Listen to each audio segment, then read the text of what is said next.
Welcome to another episode of the Everything Antarctica podcast. I'm Matty Jordan. I'm here with Johnny Harrison, and today we're talking about food in Antarctica. Johnny and I are both people that love to eat, so we thought we'd take you through what we eat from breakfast all the way through to dinner and the snacks that we have afterwards. So we chat about food today, Johnny. Sounds good. One of my favourite subjects. Yeah, I guess you've sort of said in a previous episode that you don't really do breakfast, so I guess I may as well sort of lead off on that one. Please do. For me personally, I'll have granola with some yogurt and milk and some fruit usually. So, peaches, tin fruit is quite easy to kind of get down there. Obviously, fresh fruit's a little bit harder to come by. And then is the other things that are alongside that for breakfast. So there's plenty of other breakfast options, particularly at Scott Base. So you have all your standard sort of toasts and sort of spreads and things like that for that. The chefs and the cooks will make all the bread down there, which is pretty cool. And there's also a bunch of other cereals. And basically, if you can imagine it back home, it's probably available down there.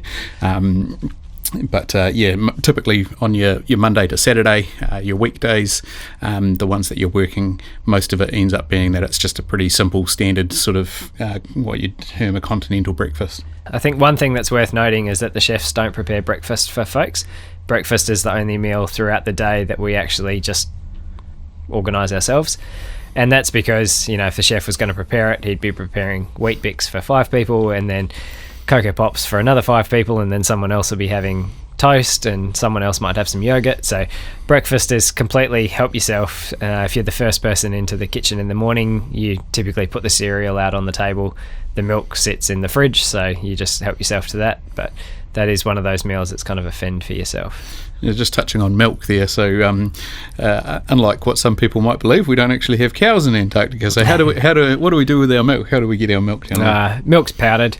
And it's primarily a bit of a space saver, right? And for longevity, so milk doesn't really last all that long, and it's not one of those things that we want to be sending sort of 2 litres of milk south at a time to for people to eat breakfast. So it comes in a powdered format, and then we just mix that in with water, and that becomes your milk for the day, the week, or the month. Yeah, so rehydrated milk powder, and then usually you'd leave it sit for a couple of days to just kind of come back to sort of what we would see more normal or more natural, and then we decant it into smaller jugs so that it's a lot easier to kind of pour onto your cereal and have in your coffee and things like that. So it tastes pretty normal, right? It tastes like pretty standard milk. I'm not a coffee drinker, but there are some that say that it's a little bit harder to froth in the coffee machine. It's got a slightly different consistency to regular milk. So if you're really into your coffee, you're going to have to make do with powdered milk. Unfortunately, there's no other option there. Yeah, I mean, to be fair, as far as having a coffee machine, you're pretty lucky in that regard anyway, to have a full-blown espresso machine that you can make cafe-level quality coffee. I mean, that's definitely a luxury that you don't actually really need, and it's quite nice to have. We also get almond milk and oat milk for folks who are lactose intolerant. And so that's available for other folks as well. So it's not just the cow's milk, the dairy milk that we have down there. There's also alternative options for folks who don't drink milk. And dietary requirements is a big thing going down, as you can imagine. If people have certain requirements or are allergic to any particular thing, it's something that needs to be catered for well in advance. So as part of, if you're an event that's getting stood up, so like a science event or even a community engagement project related event, all of that comes with basically questionnaires as you're sort of going through the pre-planning stages, well before you even do your medical and go south. So we get a good idea of, okay, this person requires this sort of dietary requirement to make sure that they're fit and healthy. So. Yeah, one of the questions that I get quite a lot is, hey, I'm a vegan, would I be okay down there? Hey, I'm a vegetarian, would I be okay down there?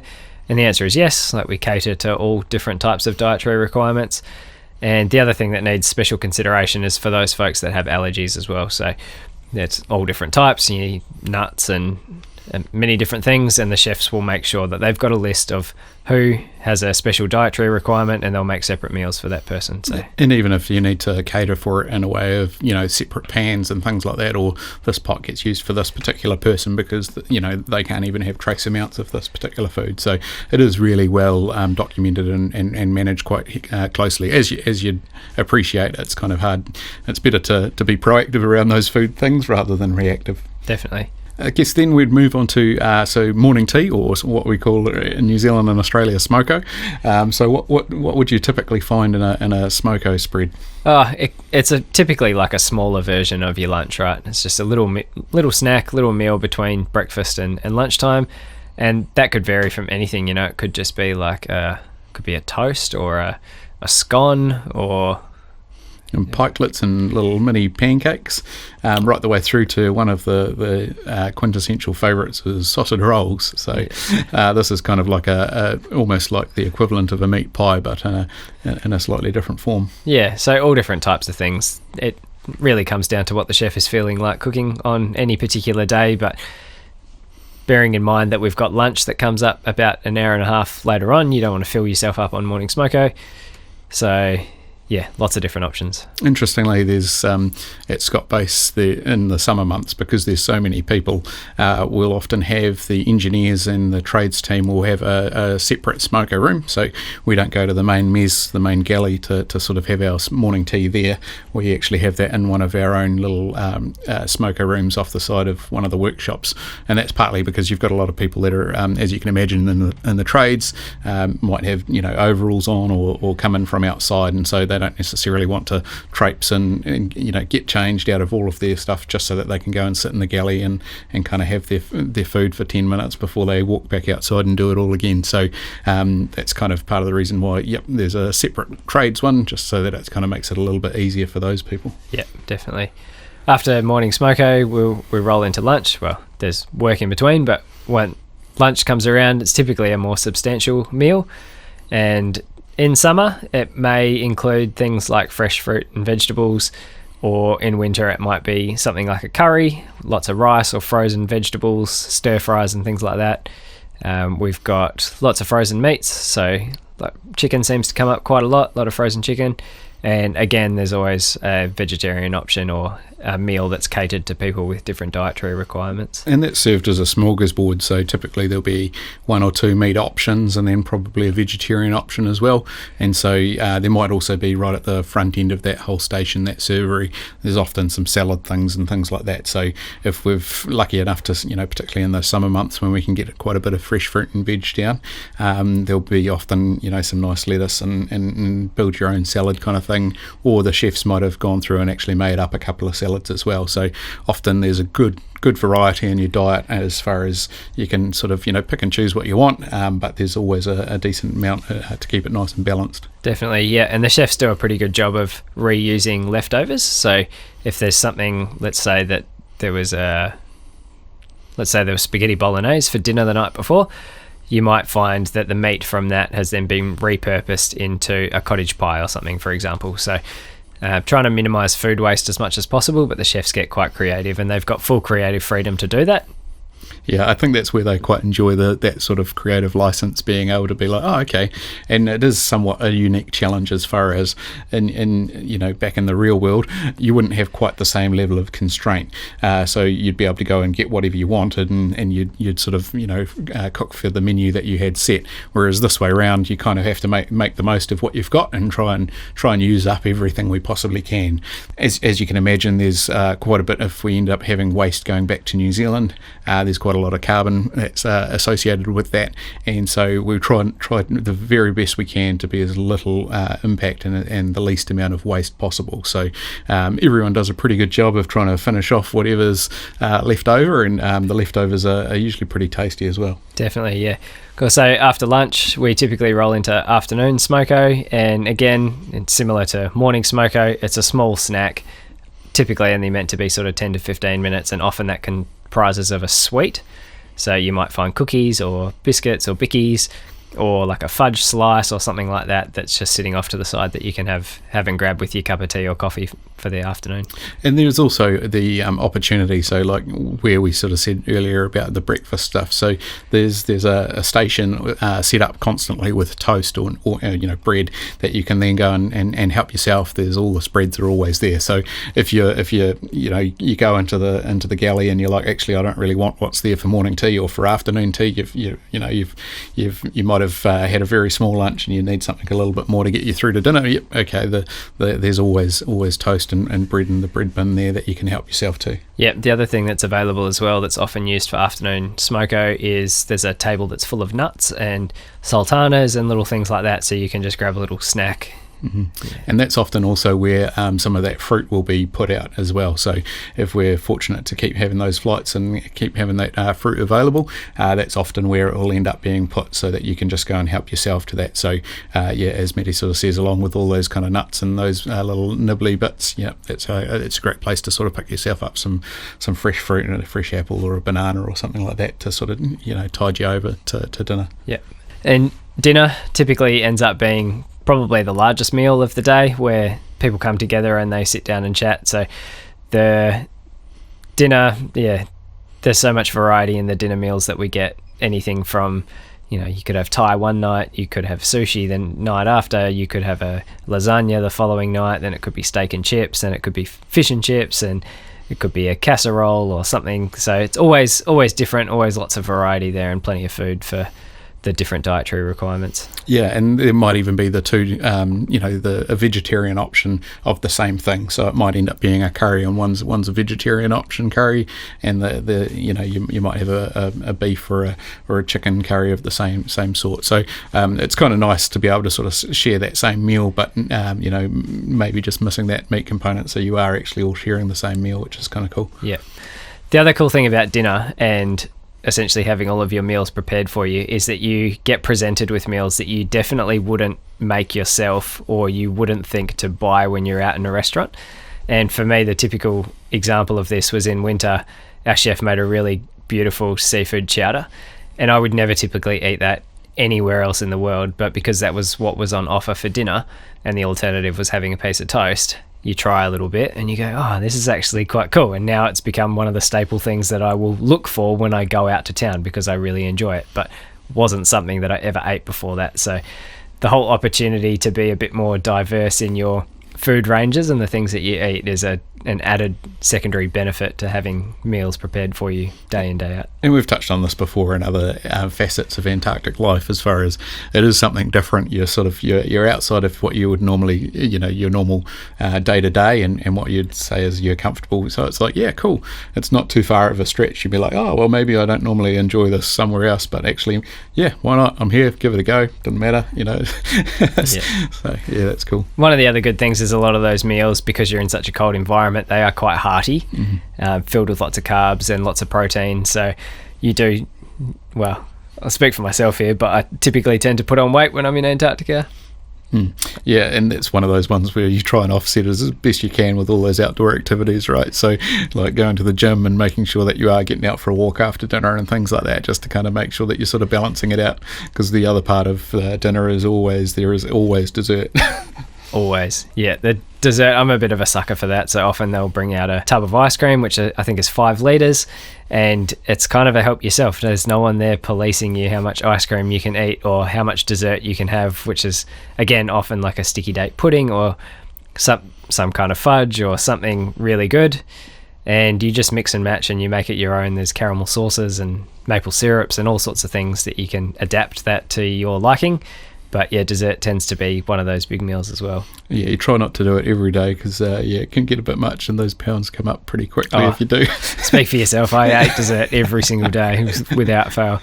The other cool thing about dessert is if there's someone's birthday, often the chefs will prepare a cake. Often that cake will come out for dessert after dinner time, and then you'll end up seeing that for the next few days. There might be a lunch dessert as well, or that might become your afternoon smoko. You can grab yourself a little piece of cake, and that will just keep going until it gets finished. Often doesn't last very long in the summer.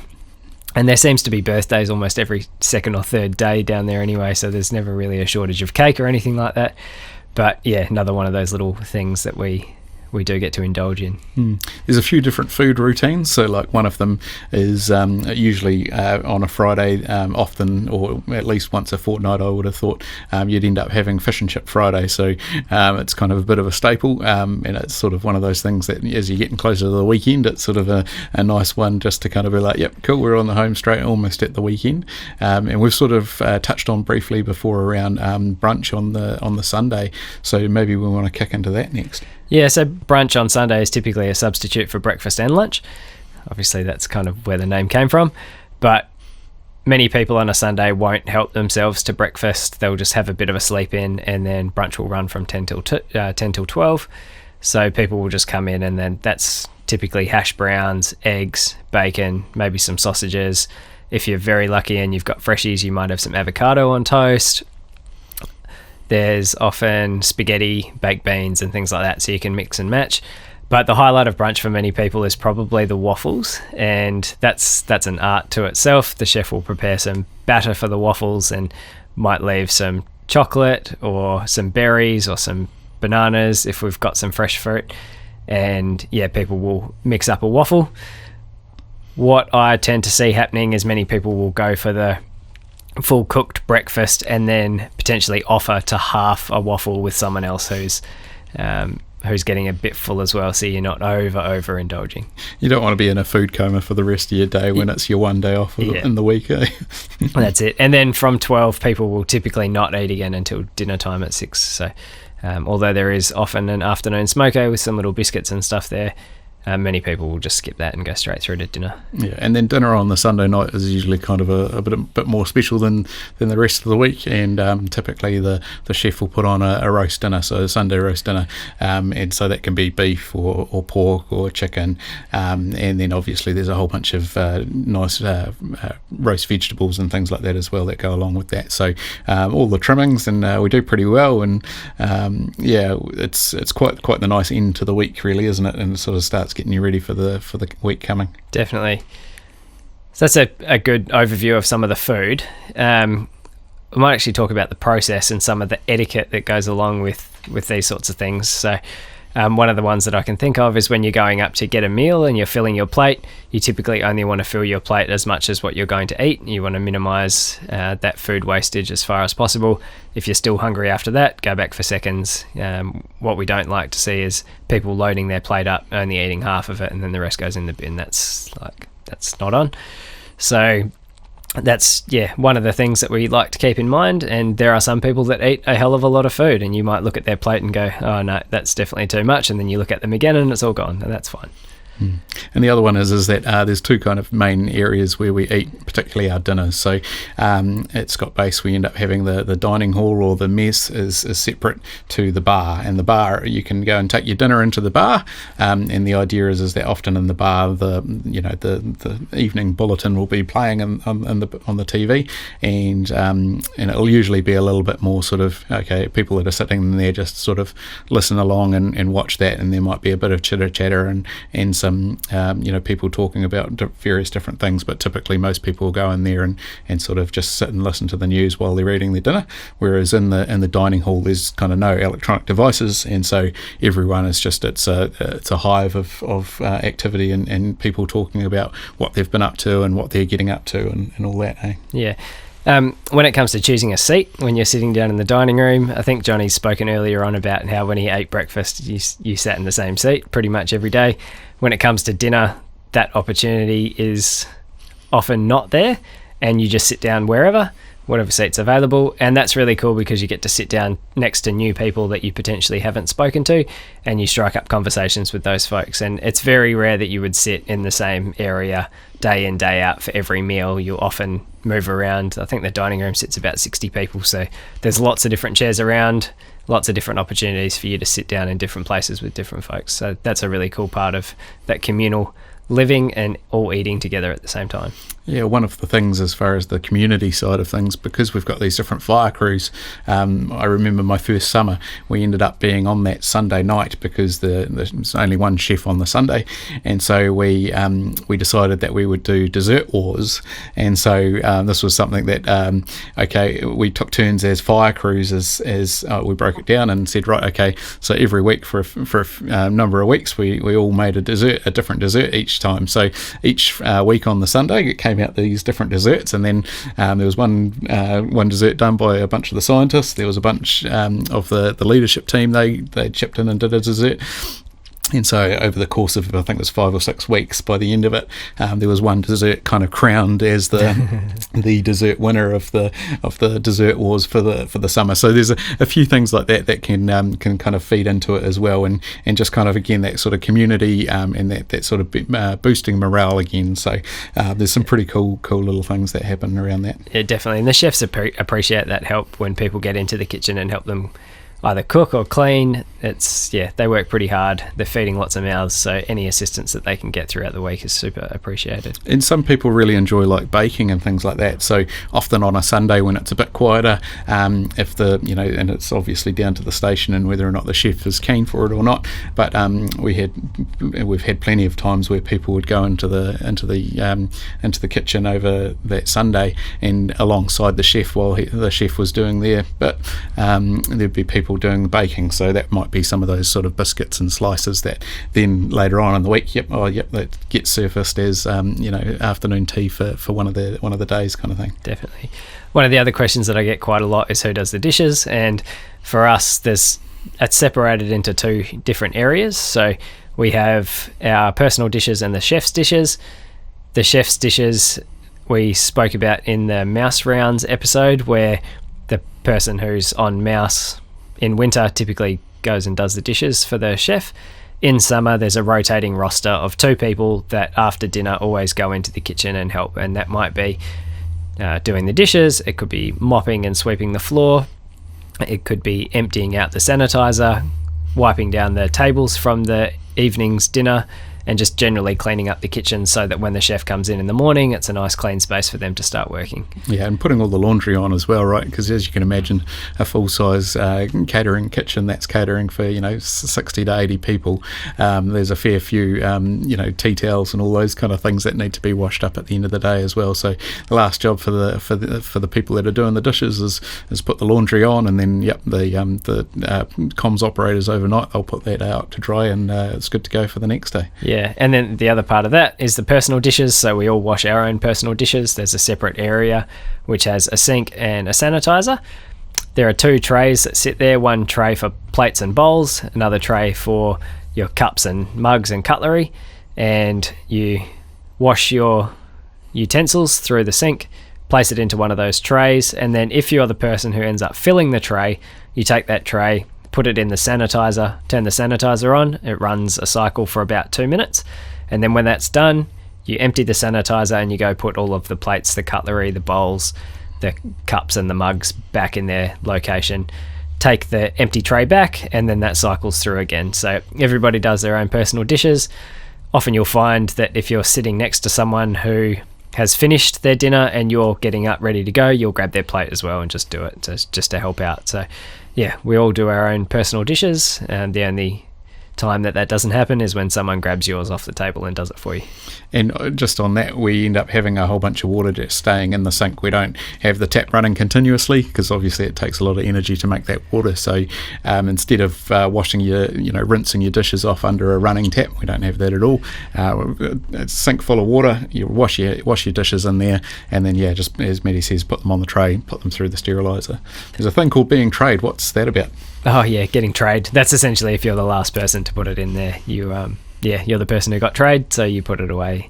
Getting double trayed is when that happens at the same time. So you might have a plate that you put into the plate tray, which fills it up. You might have a cup that you put into the cup tray that fills that up, and then you get double trayed. So you have to sit there for 2 cycles and go through that, which is not ideal. The worst situation is when you get triple trayed, which is when someone's put a tray in the sanitizer, turned it on, and walked off. So by the time you fill both of your trays, when you lift up the sanitizer to then put one of the fresh trays in, there's already a full tray there. So getting triple trayed is as bad as it gets. I think it's only happened to me once, but yeah, get double trayed every now and then, and single trayed all the time. So the other one is that we've spoken mostly around what those meals look like during the summer months, and previously we've discussed around how the chef there might be multiple chefs in summer, but usually that will go down to one chef in winter. So their day off is typically the same as everyone else's for the Sunday. So what that means is that potentially there's a lot more sort of fending for yourself on that Sunday. So it's going over to McMurdo for brunch if you're able to, or potentially just finding things around base. Yeah. And there's a separation as well between what we eat as general meals inside the base and the field meals that are being prepared for scientists and other folks that are out in the field. So do you want to run us through some of the differences there? Yeah, so depending on the duration of the field camp and the field event, and also how far away they are, that will dictate whether or not they're being, put in by helicopter or if they're traversing out there with a whole bunch of gear. So that lends itself to different ways of sort of gearing them up food-wise. So if it's a small camp out there for just a couple of nights, it might just be a couple of dehy meals, so nothing super onerous, and it's just fill up with some boiling water and you're good as gold. If it's more like a week or 10 days plus out there, then you'll probably end up having a little field kitchen, and so then you might end up making some more comprehensive meals for the party of 3 or 4 or up to sort of maybe 10 people. If you're out in the deep field and you're going out there for weeks and weeks, that's when we would expect to have a full kitchen set up, probably also including a kitchen tent, so you'd have essentially a mini dining mess, and then that way you'd probably almost have either if not a full-time cook, at least somebody that's part of their duty is actually to be doing a fair bit of cooking. So that's not to say they'll do the whole cooking all the time. It's definitely assisted by other people of the party, and that can be right the way through to, again, cooking and baking full loaves of bread, and a full-size sort of kitchen, a mini kitchen set up like you'd expect to see on a longer camping holiday. Definitely. And the other aspect of that is if you're going out for what we call a fam trip or just like a day adventure, there's a small area downstairs where you can go and help yourself to things like muesli bars and little snacks for you to take out throughout the day. So you might load up on a big breakfast or have a big lunch, and then when you're going on your adventure, you might just snack on little chocolate bars or something for the rest of the afternoon. Yeah, and there's also there's plenty of field food that you can take. So if you've got a party and say you're taking a Hagland out to one of the huts, you might end up having some sort of cheese and crackers and things like that, and you'd take some thermoses of hot water so you can make yourself a cup of tea out there and all that kind of stuff. So all things considered, it's far from being a particularly bad situation. It's quite pleasant. Absolutely. And the last question that we get quite often is, how much does this all cost? So the meals are prepared as part of our deployment, that we're supplied with food and accommodation as part of our employment. So things like breakfasts, smoko, lunch, smoko, dinner, that's all provided. The only foods that we will have to pay for is if we're buying confectionery like blocks of chocolate or a bag of lollies or something like that we'll pick up from the store. So, and the other side of this as well is obviously that we have a bar on station at Scott Base, so you can procure alcoholic beverages and also soft drinks, so your soda and all that. You can purchase that through the bar, and then they also sell some other things like packets of chips or crisps, which always go down a bit of a treat, don't they? Yeah, absolutely. Hopefully that's provided you with a little overview of what day in the life is like from a food perspective. We definitely don't have any shortage of food down in Antarctica, and people tend to eat a little bit more to keep themselves nice and warm when they're outside, but that should provide a good overview of some of the things that we eat when we're living and working down in Antarctica. That's it for today's episode of the Everything Antarctica podcast. Thanks for listening. If you want to find out more about us as hosts, you can find us on Instagram at Maddie K. Jordan and at Johnny Harrison NZ. We're also on socials. You can find us at Everything Antarctica. This episode will be released on all streaming platforms, and the long form video will be found on YouTube. Check us out wherever you listen to your podcasts. If you enjoyed this episode, don't forget to subscribe and leave us a 5-star rating. This will really help us in our mission to make this podcast as good as it possibly can be. Please share this episode with your friends and social networks so we can spread the word to more people. Until next time, stay cool.